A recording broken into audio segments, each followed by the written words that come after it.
Hi there, and welcome to the latest episode of Cool People. Well, today we've got a real treat because we've got a transatlantic trans extravaganza. I'm glad I got that right. Because we've got my new friend, Stephanie Battaglino, and she's all the way over in California. Now, Stephanie is an internationally recognized speaker, workshop presenter and trainer, and also a diversity and inclusion consultant. So welcome, Stephanie. Thanks for having me, Katie. I'm really, it's an honor to be here. Thank you so much. Thanks ever so much for agreeing to take part in Cool People. And we've only just sort of linked up recently on LinkedIn, and I see that you're doing a similar sort of thing over in the States to what I'm doing here in the UK. So I thought it'd be great to hear your story and find out what you're up to. So Sure. would you like to sort of tell me a bit about your story? Sure, absolutely. Well, like a lot of trans people of my generation, I guess I would be considered, a baby boomer. For me, the first kind of 4+ decades of my life was really, a closeted experience. It was, basically being, being kind of buttressed by shame, guilt, denial. I was married. I went through several marriages, trying to kind of, lead a male existence, and was quite frankly failing miserably because, well, when I was born, I didn't, my gender identity wasn't male, it was female. And for me, it was really more about pushing that away and trying to eradicate it and trying to make it go away and that sort of thing. So I found myself in the early part of my life just really kind of living on what I like to say is living on someone else's terms. It was always about trying to make other people happy. It was always about trying to kind of, play the role of a male in society, because innately I didn't really know how to do that. You're conforming, weren't you? I really was. Yeah. I really was. And, and that kind of, there were periods in my life where that kind of worked for a little bit, and there were periods of time when it didn't. And then, you reach a point where you just can't do that anymore. And for me, that point came back in the fall of 2003, where, my third marriage was crumbling before my eyes, and it was all about because I was trans, and I couldn't kind of, as the expression goes, keep the genie in the bottle for any longer, and that was when I made the biggest, kind of the most authentic decision of my life up to that point, and that was to begin my transition to embrace my true self. And at that particular time, I was very much living the suburban existence. It was very much all a house of cards, quite frankly. And so my biggest concern at that point was I was going to lose everything. All the cards were going to get blown down, and everything was, and I would be living, I don't know where, in a refrigerator box somewhere, on the highway underneath an overpass or something.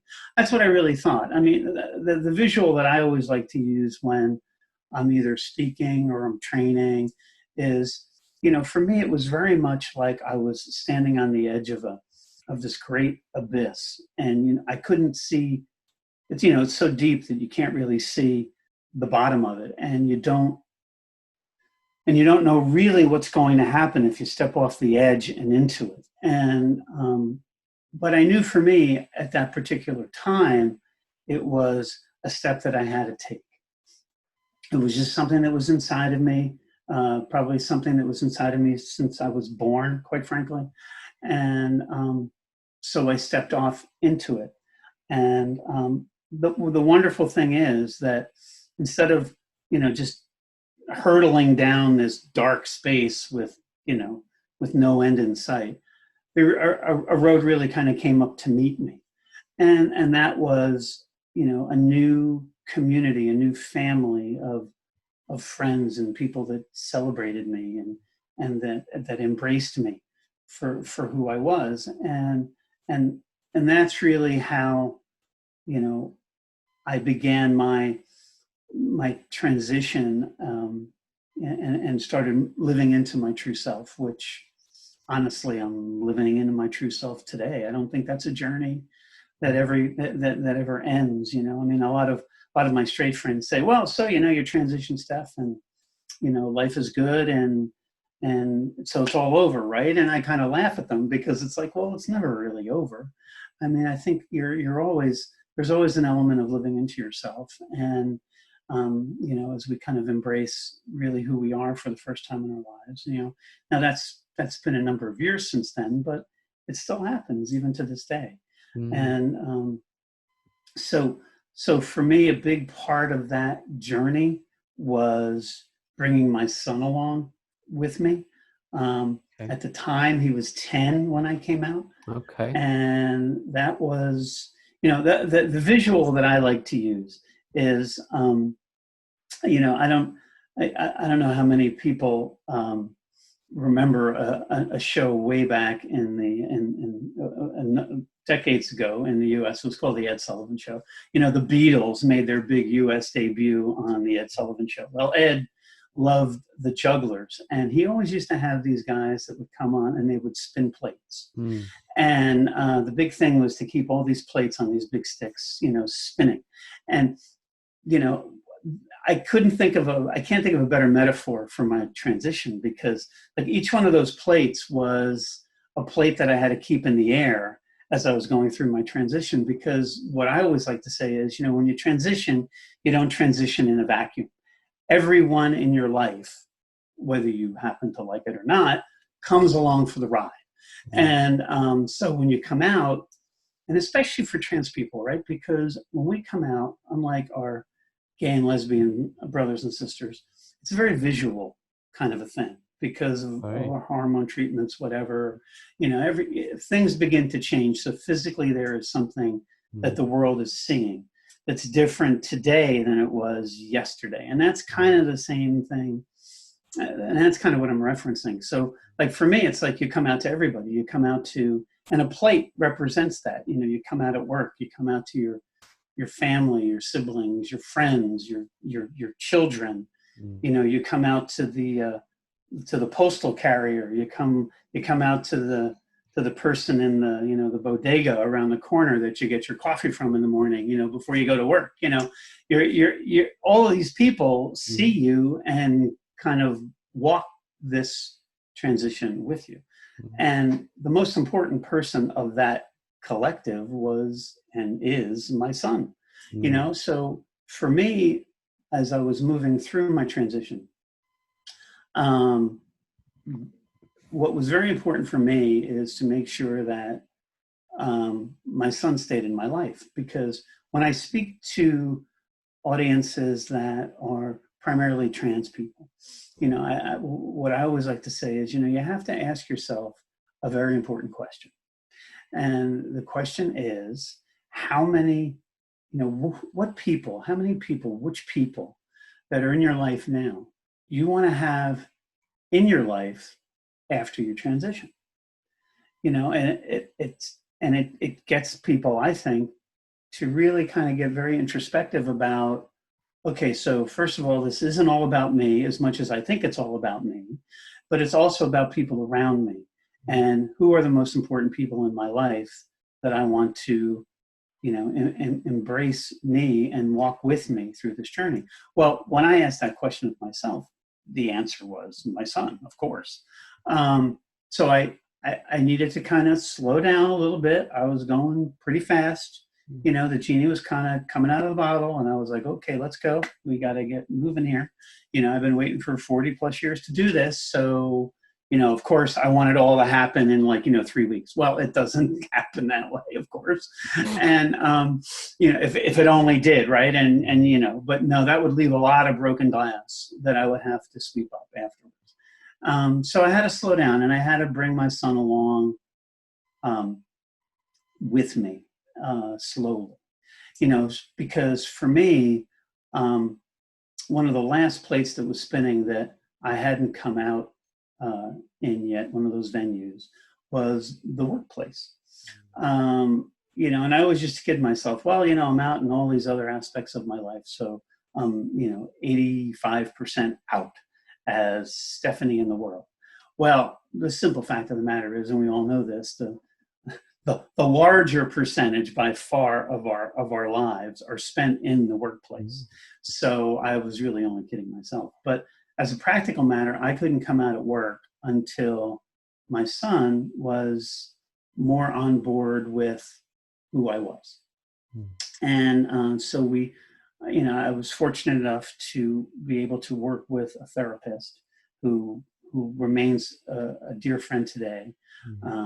Actually lives about 5 miles away from me, where I live now in California, which is a whole nother story. He and his husband. But for me, it was making sure that my son was comfortable with who I am. And that helped a great deal. What also helped was, I made it very clear to him very early on. I said, I am your dad. I'll never stop being your dad. I get it that I'm going to look a little different than some of the other dads around, but at the end of the day, I'll always be your dad. Just because I'm transitioning doesn't mean that I'll forget how to throw a baseball, or I'll forget how to throw a football, or those sorts of things. I won't. None of that's going to change. It's important for you to understand that I'm not your mom. Some people might refer to me as your mom, but we know that I'm your dad. Yeah. Wink, wink, nod, nod, and he got that. But that really kind of helped, and kind of we began to move through this journey together. And it was very important for me at the time to make sure that he was comfortable with where I was going in my life, because this was right at the point where, in another year or two, he was going to start puberty, and he would start high school. And difficult times, both things. Yeah. Right. And so for me, it was really, really important that, to the extent that I could, to make it comfortable for him, because once we got to puberty, if a lot of those things were still out there kind of as loose ends, so to speak, who knows what would have happened, because, with peer pressure, and, we've all been through, our teenage years, scars and all. And so I wanted to try to avoid that as best I could. And, the good news is, and I count my blessings every day about it. It went well. And he finally embraced, it's kind of only a 10 going on 11-year-old brain can, where what was happening with me, and that dad wasn't going away. Dad was always going to be there, had he seen Stephanie before you told him? Had you cross-dressed before or anything in front of him? Actually, I didn't. Nice. I didn't, and it was very hard to. It was becoming increasingly difficult to separate the two, because I was going through a physical transition. I was on HRT. I was getting my eyebrows waxed. I had my ears pierced. My hair was growing out. For a while there, I was freak show dad. That's what my son called me. It was hard for him because he'd look at me and go like, well, "Who the heck is this guy?" He's not my dad. Because it was becoming increasingly difficult. Katie, it was becoming very difficult for me to kind of butch it up, so to speak, on the nights that I had him, because I had joint custody of him. I was divorced at that time, so I couldn't come out at work yet, as a practical matter, because he wasn't there yet. But then, through a series of things, he did come on board, and I owe so much to his therapist, because it was his therapist. It wasn't mine. He was the client. I just took him there. And, but he came around, and, just fast forward real quick, he's 25. He has a degree in petroleum engineering. He works in construction management in New York City, building big buildings. You know, he's still very much a part of my life. We were just Zoom calling the other day, and Yeah. you know, and he's, you know, and we love each other, and he, you know, and That's he's a lovely. part of my world, and I'm a part of his, and Yeah. you know, that's all we can hope for. But And but does he call you Dad, or does he call you Stephanie, or what? primarily Stephanie. I've been called Dad from time to time, and I always told him, Katie, I said, you know, you can call me Dad. You can call me anything you want. I don't care. You know, I'm your dad. I'm good with Dad. You know, it's okay. I said, however, if we're at like the supermarket, say, and I'm on one end of the store checking out, and you're on the other, and you go, "Hey, Dad," and you know, it's going to confuse a lot of people. Yeah, you know? But you know, I have that. you know, it's like, "Hey, Dad," and it's like, he's talking about me. He's talking about me. Yeah. You know, so I said, so you know, but he got it. You know, it was really cute when just a quick story to kind of bring this all kind of to fruition. He went to the University of Tulsa in Oklahoma, and I went out for his commencement, for his graduation. And I remember afterward, we went out to lunch at one of his favorite Mexican places in downtown Tulsa. And he had been interviewing for a job that he ultimately wound up really not wanting. But anyway, there was a guy there that he had talked to about it. And so they made eye contact, and they saw one another, and his friend ran up to the table, and he was like congratulating him on his graduation and this and that. And then he looks over and he goes, "Oh, and this must be your," and I swear to you, at the same moment, Andrew and I just went, "Mom, yeah, right, Mom," you know. So like he kind of got it, you know. I mean, like if there was ever any doubt over the 15 years that he was 21. So over the 11 years that had transpired between when we first walked the journey to then. Yeah. It was all, together. It was great. Fantastic. It was, and we just laughed. We just Fantastic. laughed. Kind of toasted the drink we were the beer we were having, and then that was it. But but what that led to, once he was comfortable with who I was back, when I first was transitioning, then that allowed me to come out of work, and that's kind of become my life's work between now and then. I was working at a company called New York Life. It's a very large Fortune 100 life insurance company here in the United States. I worked there for 20 years. What did you do? What job did you do? I was a corporate vice president there. Oh, right. Okay. In my last role, I was responsible primarily for being a part of a team that created all of our external meetings and conferences.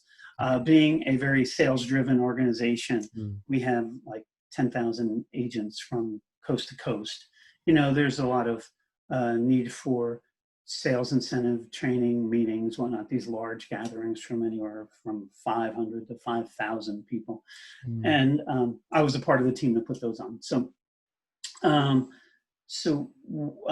for me, when so once he was on board, then that gave me kind of the impetus to move forward and come out at work.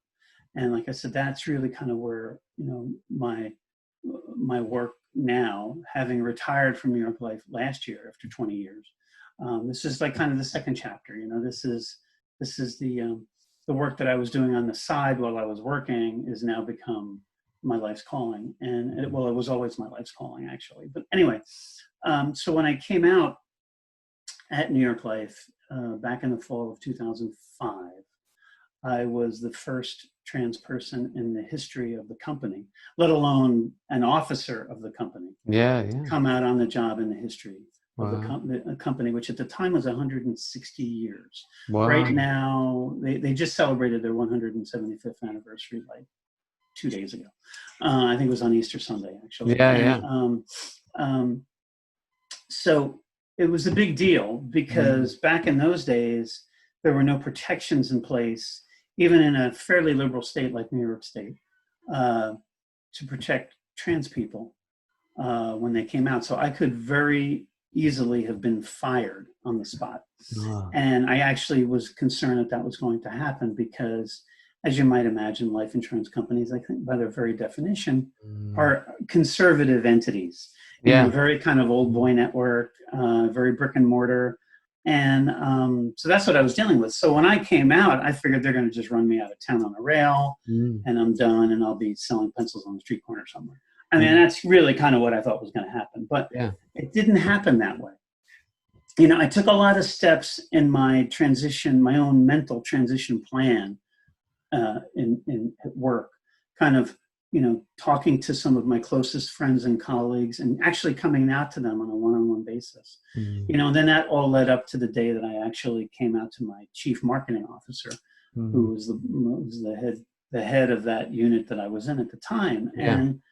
And you know, I have to be candid. I mean, it was never about my job. It was always about how can we make this transition as comfortable as we can for you. My understanding is, you know, years after that decision to do so went all the way up to the chairman of the company.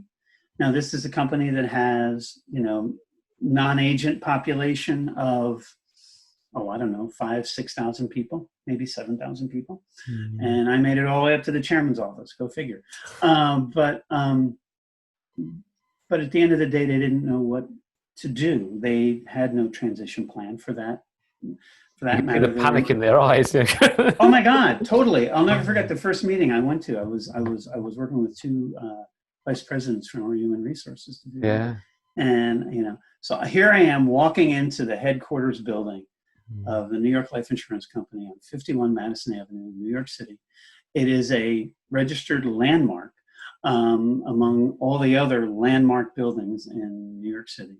As my true self, as Stephanie, for the first time. And it was pretty amazing. It was pretty amazing, you know, walking in and I had, you know, I have my ID with, you know, my new picture, and I was wearing a wig at the time because my hair hadn't grown out yet. And anyway, so I walk into this meeting, and when I walk in, the two of them are sitting there. So they're meeting the real me for the first time.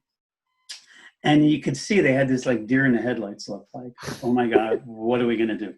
So I had prepared like a 20-point agenda, you know, and I had copies, and I said, and I handed it out to them. I said, I think this might be able to guide our conversation for the next hour. And you should see the look of relief came across their face. You know, and but it was a very pragmatic list. It was things like, you know, changing the name on all my employee records, changing my ID, changing the caller ID on your phone, the name on your license, on your plate outside of your office. You know, it's all of those pronouns things, and all that.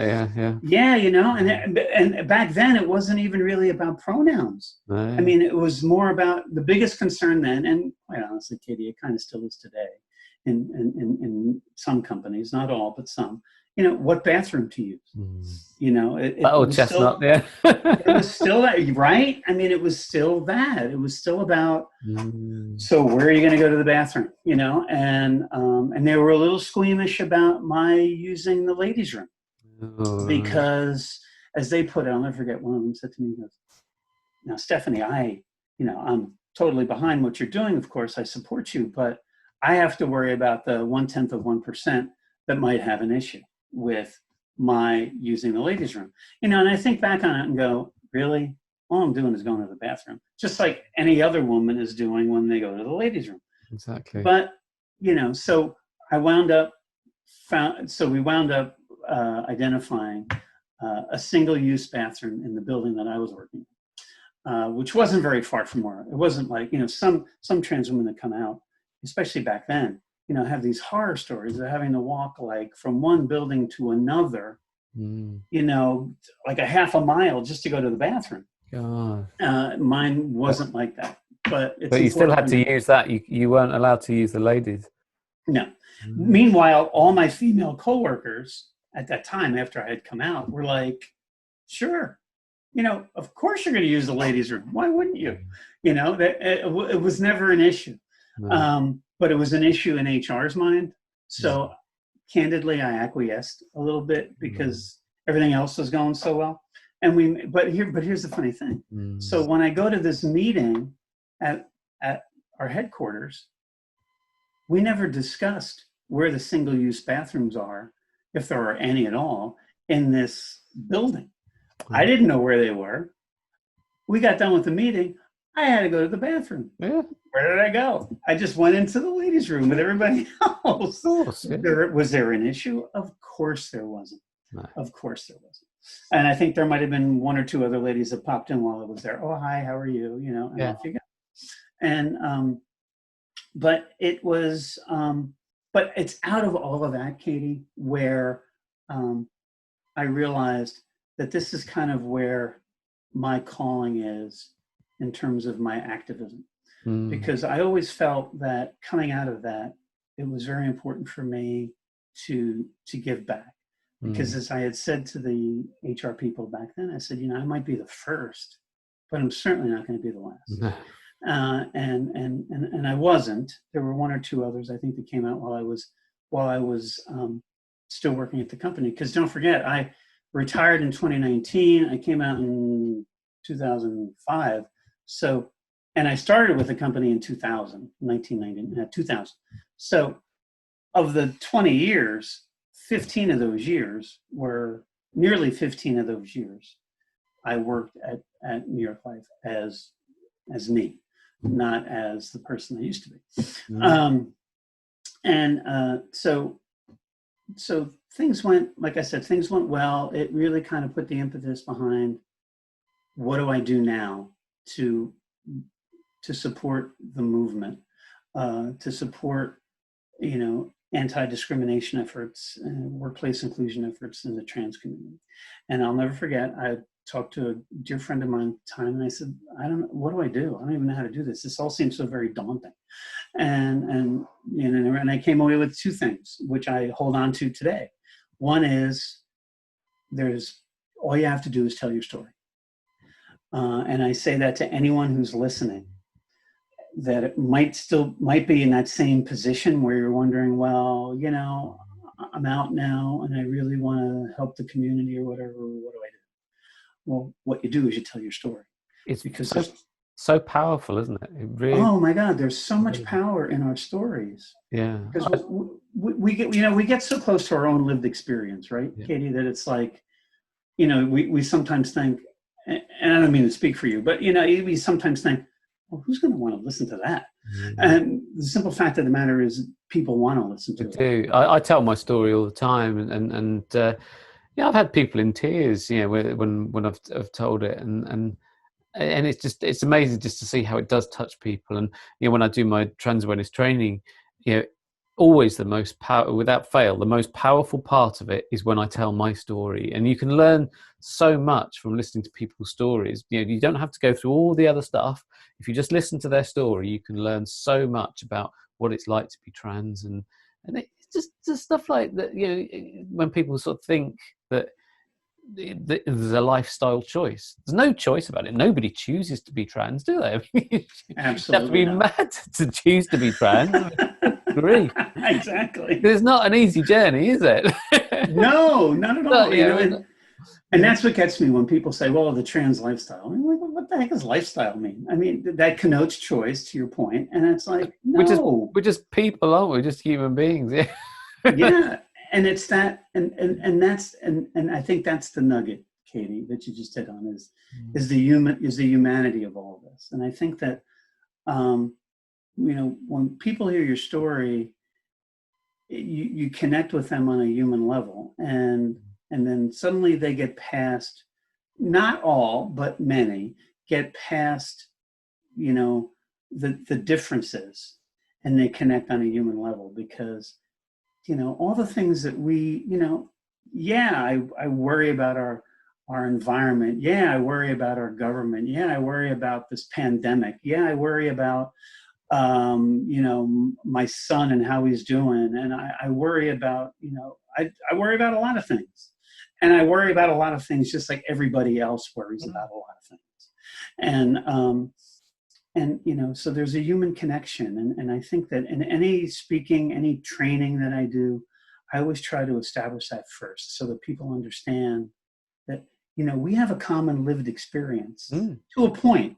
And so, so at least allow me the opportunity to widen your horizons a little bit, and open your mind just a little bit more, and your heart, I hope, to my story, and to the story of other trans people, because, and I'm sure you do the same thing, Katie. I mean, we live, in a very real way, a privileged existence. Just, white woman of privilege. Yeah, I get it. I own it.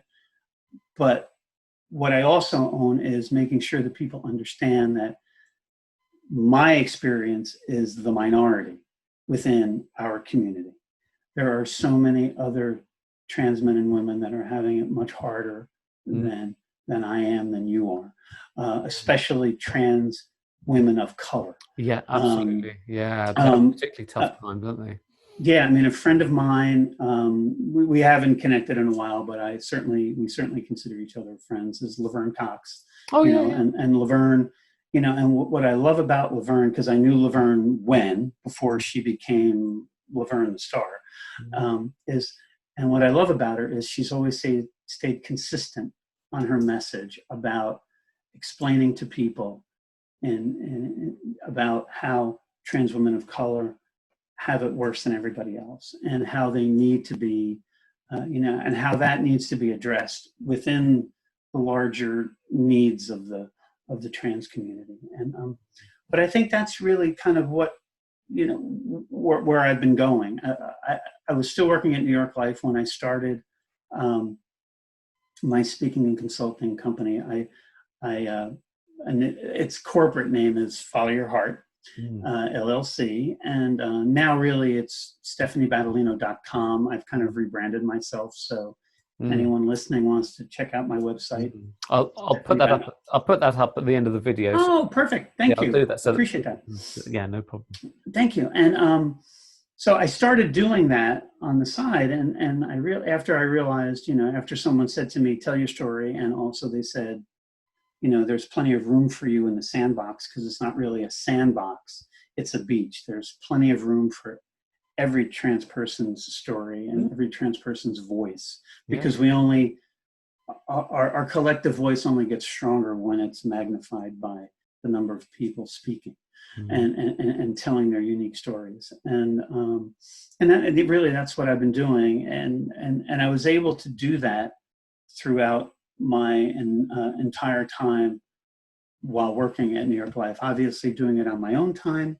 There was a point toward the latter part of my career where, my actual day job, which was this, meeting planning and whatnot, it's very arduous. There's a lot of work involved, a lot of details that need to be addressed. So it kind of put a little bit of a damper, if you will, on how much other consulting and speaking work I could do. But now that I've retired from New York Life, it enables me now to do that, full time, or as much as I can, that my wife allows me to.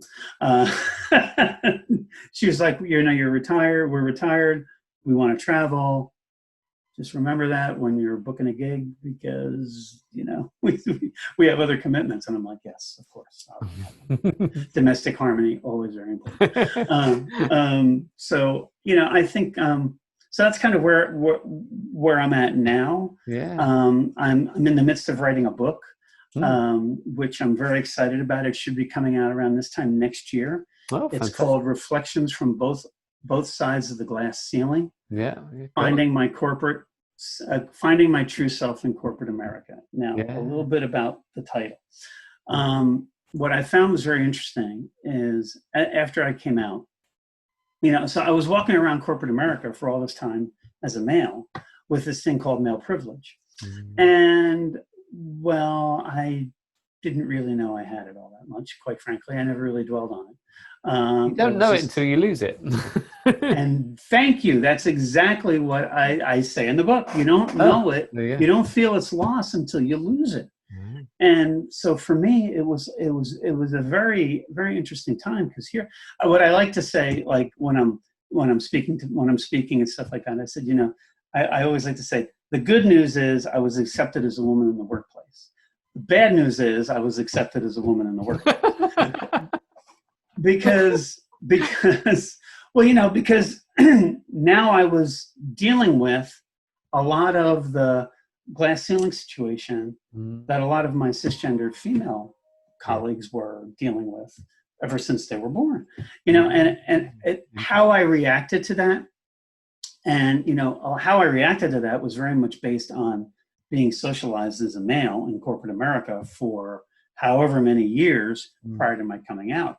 So I can remember, at one point having to defend myself in a meeting. I was putting some proposal together. At the time I came out, I was in charge of like a 25-person unit, and I was putting this proposal forward, mostly to men, and I was getting all this pushback. And I'm like, wow, I never got this before. What's going on here? So I've defended myself. And I'll never forget, I came out of the meeting and one of my female colleagues grabbed me and pulled me into my office. And she's like, I can't do what you just did.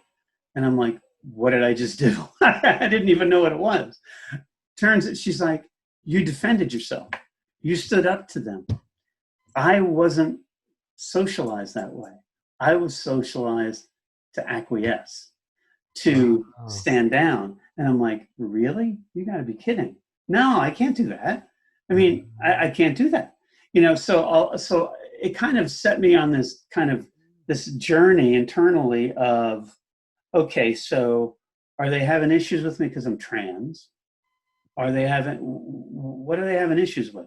Have I suddenly become like stupid? Like, the degrees that I have suddenly don't work anymore? And am I getting too much about, is it all about me kind of a thing?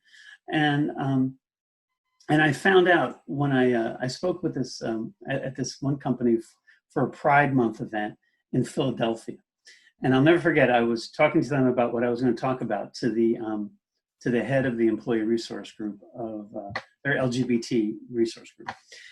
He had asked the leaders of the women's employee resource group to join the call after he heard my story, what I was just talking about. And I'm sharing this with them. And it so resonated with the women that they were like, no, Stephanie, we want to co-sponsor you to come here.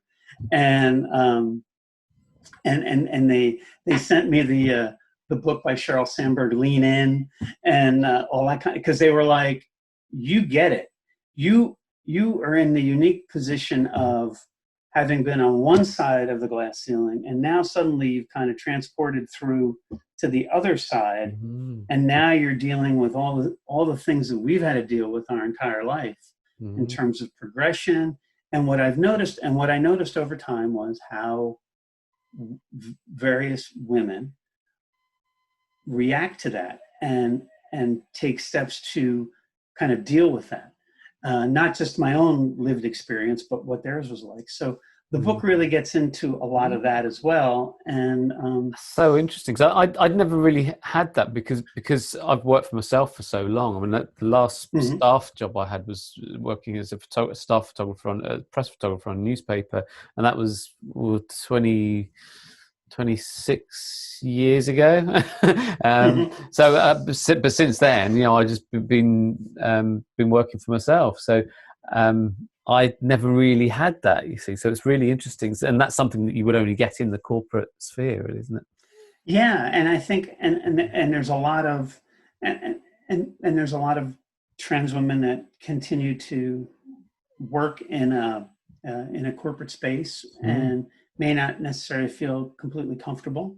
But I think one of the messages of the book is, there are, and I think it's for the younger generation, because, their lived experience obviously is very different than yours and mine.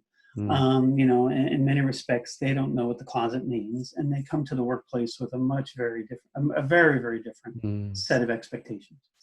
And, but for many, and I found this out through some of the organizations I'm a part of, for many, they feel as though they don't have a shot at a job in corporate America because for all the advances on a company level that have been made with respect to trans inclusion in the workplace, many still they don't feel that they have a legitimate shot at a job in corporate America. And I'm here to tell you, yes, you do.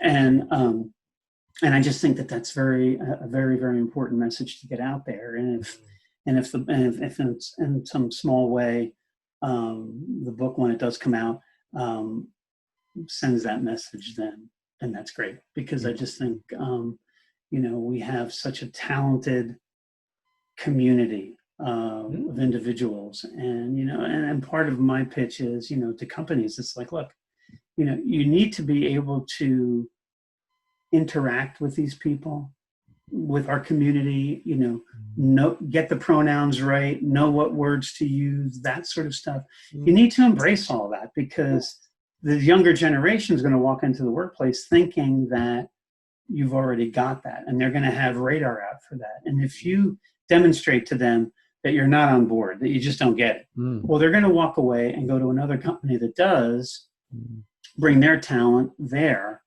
and suddenly your competitor is going to have a competitive advantage over you, because they're tapping into this ever diverse, diversifying, pool of talent, and you're not able to do that. So, it's kind of talking the corporate speak on some level too, Katie, to some of my clients. And the thing is that trans people, when they actually do, actually start to transition, they are able to live their truth and be themselves. You feel so happy, because and that's the thing. And people do their best work when they're happy.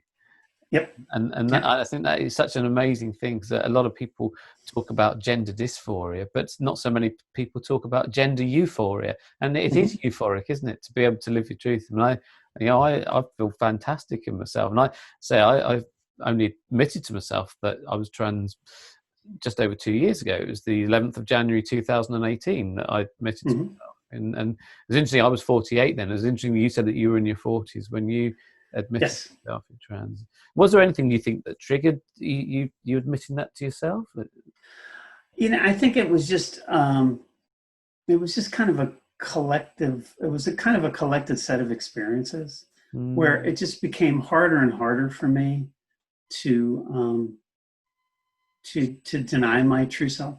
It was just, and it became very debilitating at work. Like you were talking, a lot of what I say is, and a lot of other people say it too, is, it's very taxing, both physically and mentally, to hide when you're at work. And I was feeling a lot of that, and I think it was affecting my work prior to my transition. But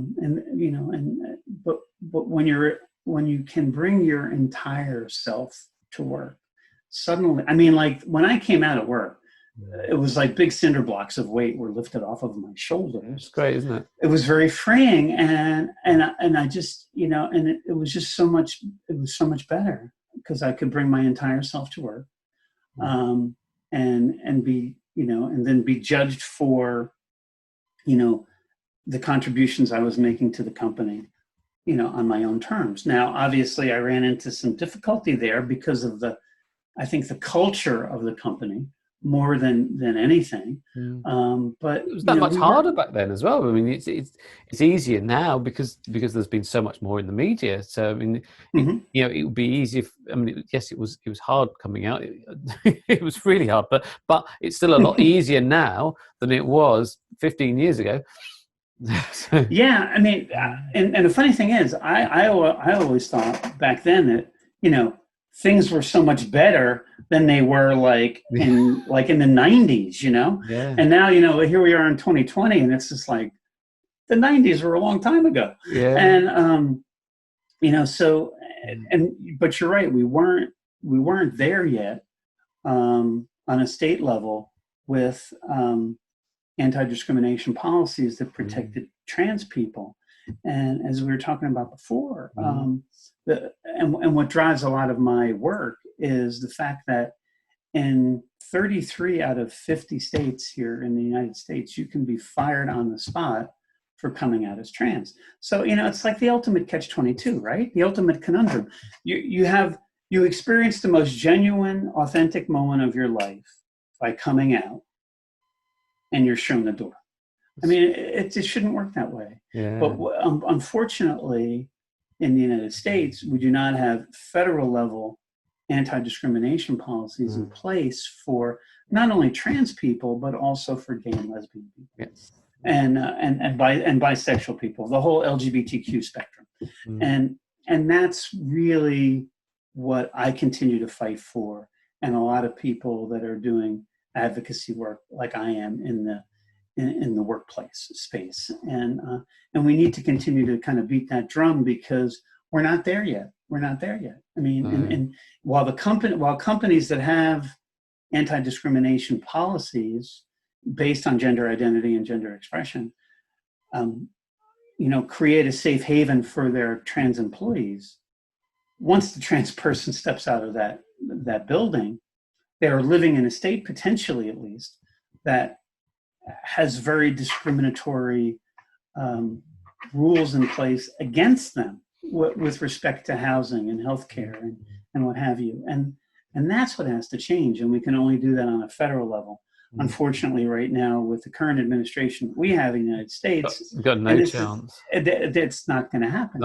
Not with Trump. I don't mean to get overtly political, but you can't not, because of some of the steps that the Trump administration has taken against trans people. Yeah, and what he's done with the military. Yeah, exactly. I mean, trans people can't serve in the military yet? I mean, come on, really? My wife, now she came out after she got out of the military, but she had a wonderful 20-year career in the United States Air Force. She was honorably discharged as a major in the Air Force. She flew in B-52 airplanes, for God's sakes. I mean, and there's so many other trans people that serve our country and have served our country, and to try to just legislate that away is really beyond discriminatory, quite frankly. And it's that sort of thing that fuels my continued involvement in my community. And I would be remiss if I did not mention a wonderful organization. I'll give a shameless plug to an organization that I've served on the board now for going on 6 years, I guess. It's called PFLAG.